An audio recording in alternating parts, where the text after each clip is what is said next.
Welcome to the Truth in My Days podcast, where we defend the Word of God against the challenges of men. Hello all. Welcome back to the Truth in My Days Apologetics Program. Today, we have Dr. Adrian Torres speaking with John Torres. Today, John is looking at when the Gospel books were published. We are continuing from the last episode. We hope you enjoy.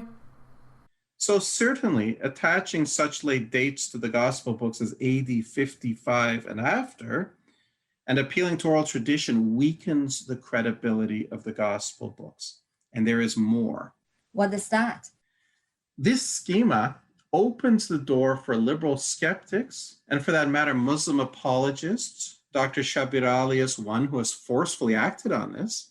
It opens the door to them to claim that Paul actually invented Christianity, that Paul, based on nothing but personal visions, came up with the idea of the resurrection and salvation by grace alone, through faith alone, and other such things. And he spread this, and it spread and became so accepted that by the time the gospel authors got around to writing, they incorporated these Pauline elements into their works. That's disastrous. It totally undermines the fact that Jesus rose from the dead. I mean, nobody can believe it if that's how it came about. But what can we do if that's what the evidence shows? Well, that's the key question then, isn't it? Does the evidence actually show that? And the answer is a resounding no. It is in fact quite careless to accept such dating schemes, even when they're tweaked here and there by evangelicals.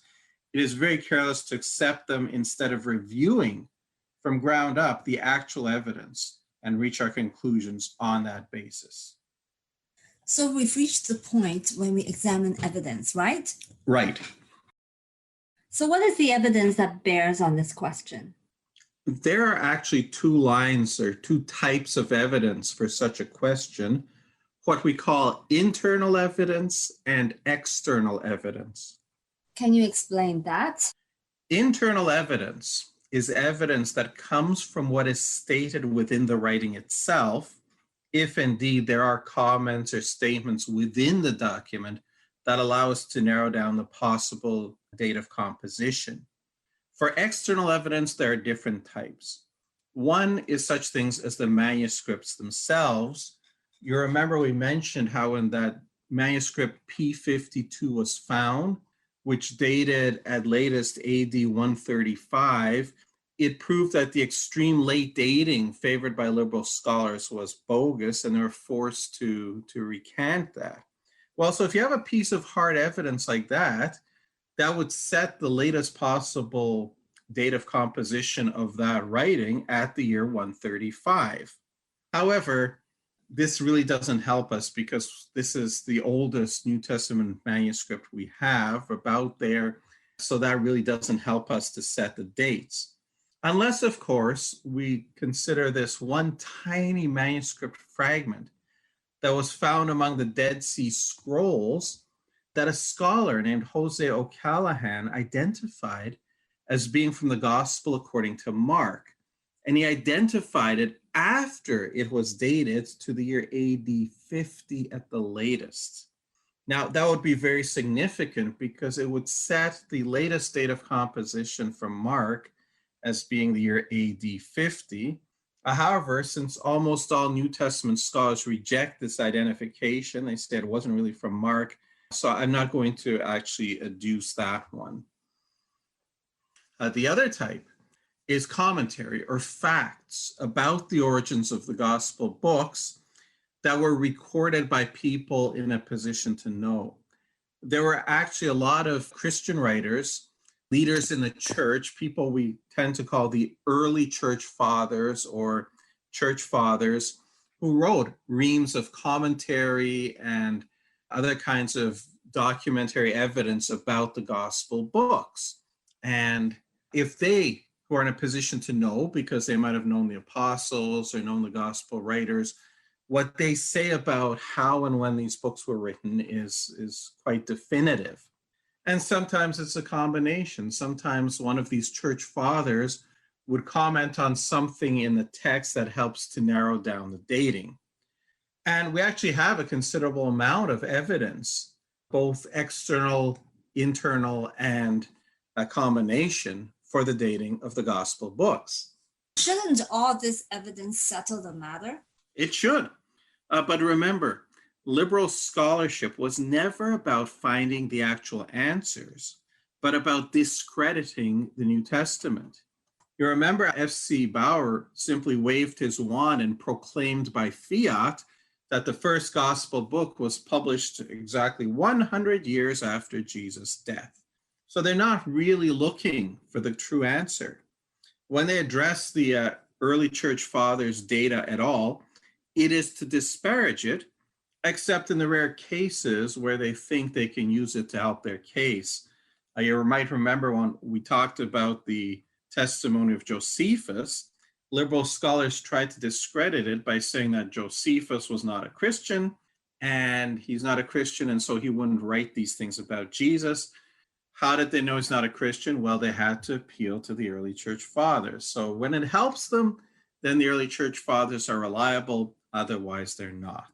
But when it comes to discrediting the books, they demonstrate some rather amazing chutzpah.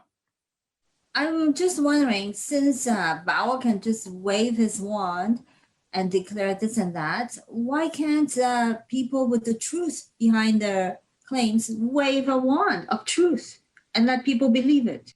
Well, we could, but then it comes down to credibility. Remember, these are the people of the professorships. These are the ones with the PhDs.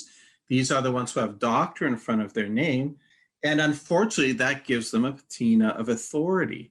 Very often, most cases, in fact, they don't need to give evidence. They simply have to go I have a PhD, trust me, routine on these. Are you saying that there are no scholars with PhDs and titles that have the evidence and be able to argue against these other magic wand waving professors? They do, but they don't. They have the qualifications. They don't argue against them. They tend to accept these.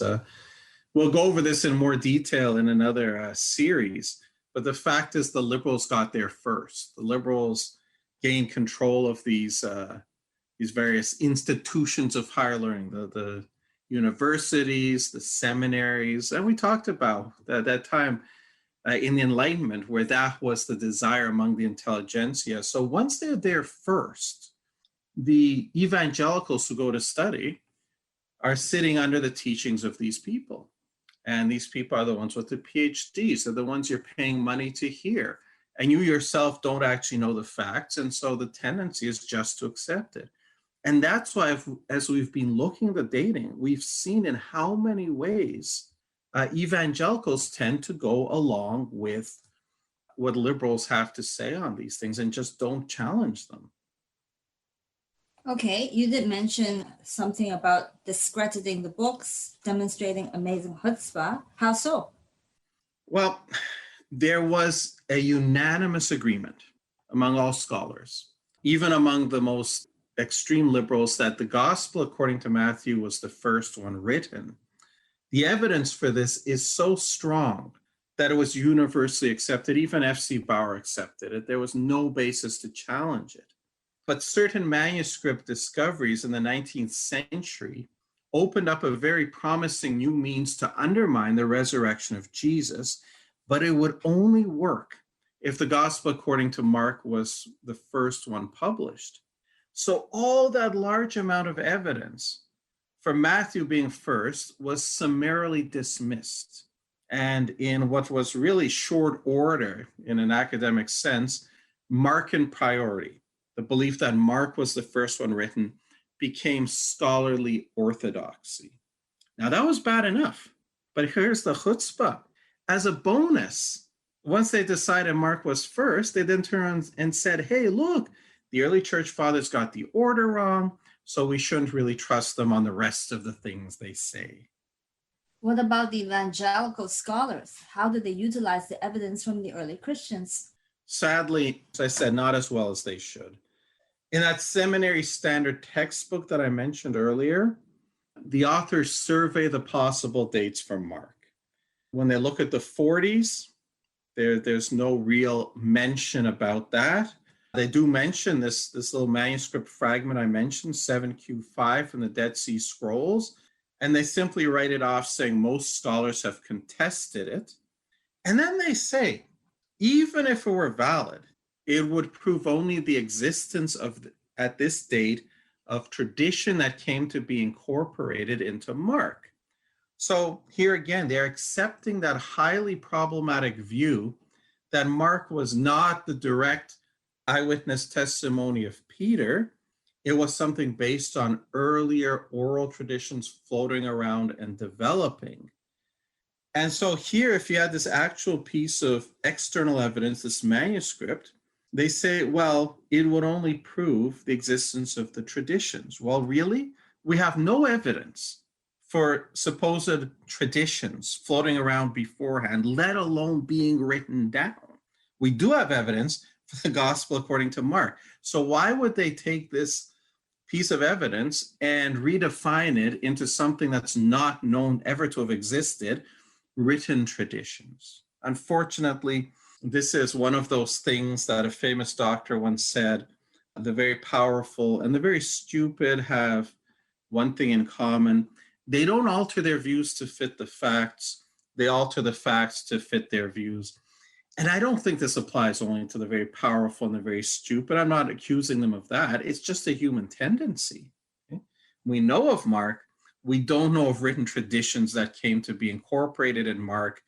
So why do we then suggest that that's what it would show? And then they don't look at any evidence from the early church fathers for a date that would be in the 40s. Then regarding the suggestion that Mark was written in the 50s, they argue that it was not likely that Peter was in Rome in the early 40s, but he was in the 50s. But the only basis for that is that Eusebius, who was one of the church fathers who was writing in the early 4th century, Eusebius implies that Peter was in Rome during the reign of Claudius, who died in 54. And that is the only appeal made to anything from the early church fathers. But at least that is an appeal to external evidence, isn't it? Thank you, everyone, for listening today. Unfortunately, we have run out of time, but please join us for the next part, same time and same place. If you enjoy our content and think this is important material, the best compliment you can pay is by sharing this with your friends and family. This helps us out a lot. Also, if you enjoyed today's program, please like, comment, share, and subscribe to this podcast. We would love to hear from you. Thank you for listening to the Truth in My Days podcast with John Torse. We would love to hear from you. Please feel free to share any questions or comments you may have. You can reach us on Facebook, Instagram, MeWe, and YouTube. Simply search Truth in My Days as one word. Again, Truth in My Days as one word, no spaces in between. And you can connect with us. You may also visit our website for more comprehensive material and to learn more about our ministry. Our website is truthinmydays.com. Thank you.